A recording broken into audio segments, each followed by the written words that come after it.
festival.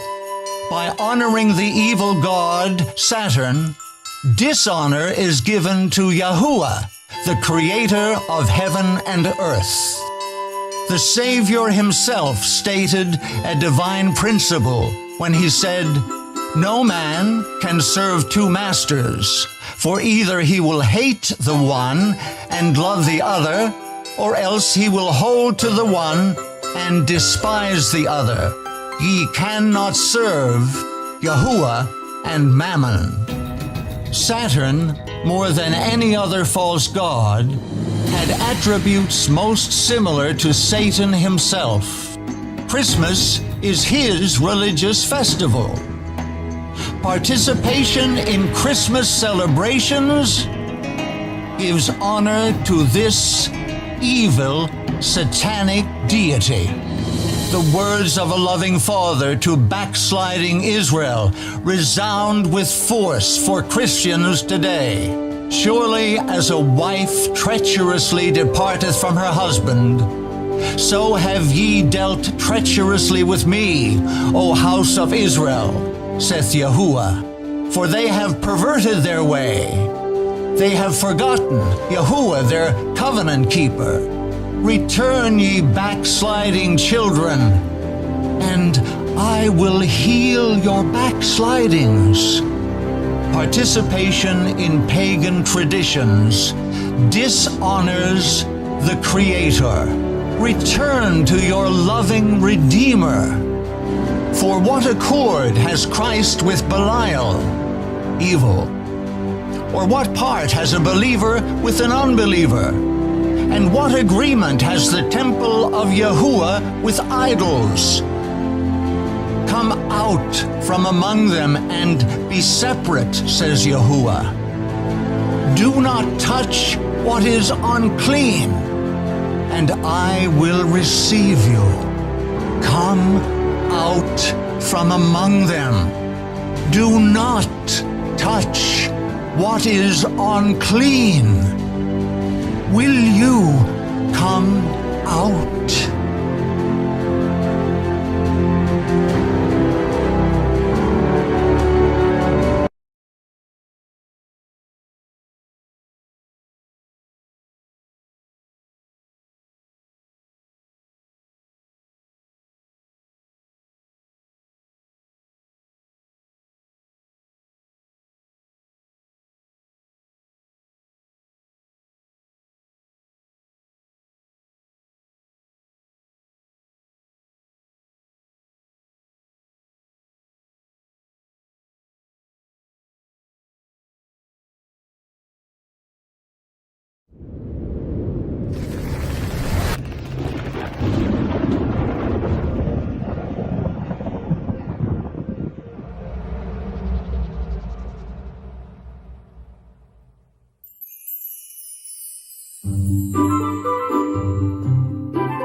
Spring is the best season of the year for many people. Warm, sunny days, the earth springing forth with new life. Flowers, budding trees, baby animals, all seem to joyfully announce that the long, cold winter is over. No other springtime custom encapsulates these celebrations of new life quite like Easter. From baby animals to Easter eggs and Easter egg hunts, to sunrise Sunday services and more, Easter is a beloved tradition to many people. Easter Sunday is the highlight of the Roman Catholic liturgical year, when the resurrection of Jesus Christ is celebrated.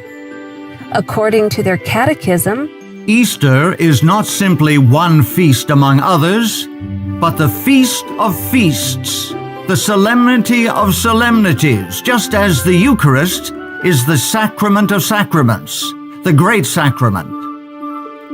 Saint Athanasius calls Easter the Great Sunday, and the Eastern churches call Holy Week the Great Week, the mystery of the resurrection in which Christ crushed death.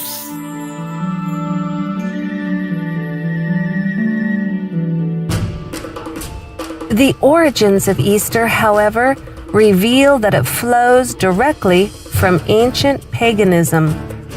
Shortly after the flood, Nimrod re-established idolatry in the earth. After his death, Nimrod was promoted as the original sun god. His widow, Semiramis, was called the Queen of Heaven. Various cultures continued the idolatry of these original pagans under different names. To the Egyptians, Semiramis was Isis. To the Babylonians, she was Beltis, consort to the god Bel. To the Canaanites, she was Astarte. The Assyrians called her Ishtar. The worship of these goddesses involved occult fertility practices. These degrading rites were practiced even by the Israelites when in apostasy. Yahuwah clearly denounced any Israelite involvement in these pagan celebrations. Do you not see what they do in the cities of Judah and in the streets of Jerusalem? The children gather wood, the fathers kindle the fire, and the women knead their dough to make cakes for the Queen of Heaven. And they pour out drink offerings to other gods, that they may provoke me to anger. And he said to me, Turn again, and you will see greater abominations than they are doing. So he brought me to the door of the north gate of Yahuwah's house, and to my dismay, women were sitting there, weeping for Tammuz. Modern Easter has no basis in the pure religion of heaven. All of its traditions are pagan. Rabbits and dyed Easter eggs symbolize fertility. Hot cross buns were the cakes offered to the Queen of Heaven. The 40 days of weeping for Tammuz are now the 40 days of Lent leading up to Easter. Sunrise services were performed by pagan priests to honor the sun god. Celebration of Easter does not honor the death and resurrection of the Savior. Participation in pagan practices honors Satan. No amount of renaming it by Christian names can purify Easter of its pagan origins. Easter is much more than a pagan impostor pretending to be Christian, lurking behind the pretty facade.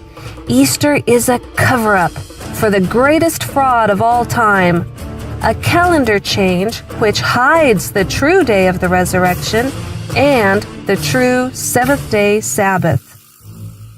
As the years passed and the first Christians died, paganism began to corrupt the once pure faith. The Church in Rome, greedy of ever greater power, sought ways to increase her influence. To conciliate the pagans to nominal Christianity, Rome, pursuing its usual policy, took measures to get the Christian and pagan festivals amalgamated, and by a complicated but skillful adjustment of the calendar, it was found no difficult matter in general to get paganism and Christianity, now far sunk in idolatry, in this as in so many other things, to shake hands. This change of the calendar in regard to Easter was attended with momentous consequences. It brought into the church the grossest corruption and the rankest superstition. This change of calendar also changed the day of worship. This is admitted by Roman Catholics who point to it as the sign of their authority. Sunday is purely a creation of the Catholic Church. They, the Protestants, deem it their duty to keep the Sunday holy. Why? Because the Catholic Church tells them to do so. They have no other reason. The author of the Sunday law is the Catholic Church. One Catholic bishop went so far as to state, It was the Catholic Church which made the law, obliging us to keep Sunday holy. The Church made this law long after the Bible was written. Hence, the law is not in the Bible. The Catholic Church abolished not only the Sabbath, but all the other Jewish festivals. The Israelite festival, which was outlawed in favor of Easter, was Passover. All early Christians kept the feasts of Yahuwah as outlined in Leviticus 23. Paganized Christians still wanted to celebrate Easter, while apostolic Christians, still clinging to a pure faith, observed Passover. Since the 2nd century AD, there had been a divergence of opinion about the date for celebrating the Paschal, Easter, anniversary of the Lord's Passion, death, burial, and resurrection. The most ancient practice appears to have been to observe the 14th, the Passover date, 15th and 16th days of the lunar month, regardless of the day of the Julian week these dates might fall on from year to year. The bishops of Rome, desirous of enhancing the observance of Sunday as a church festival, ruled that the annual celebration should always be held on the Friday, Saturday, and Sunday following the 14th day of the lunar month. This controversy lasted almost 2 centuries, until the Emperor Constantine intervened in behalf of the Roman bishops and outlawed the other group. These contentions had agitated the churches of Asia since the time of the Roman Bishop Victor, who had persecuted the churches of Asia for following the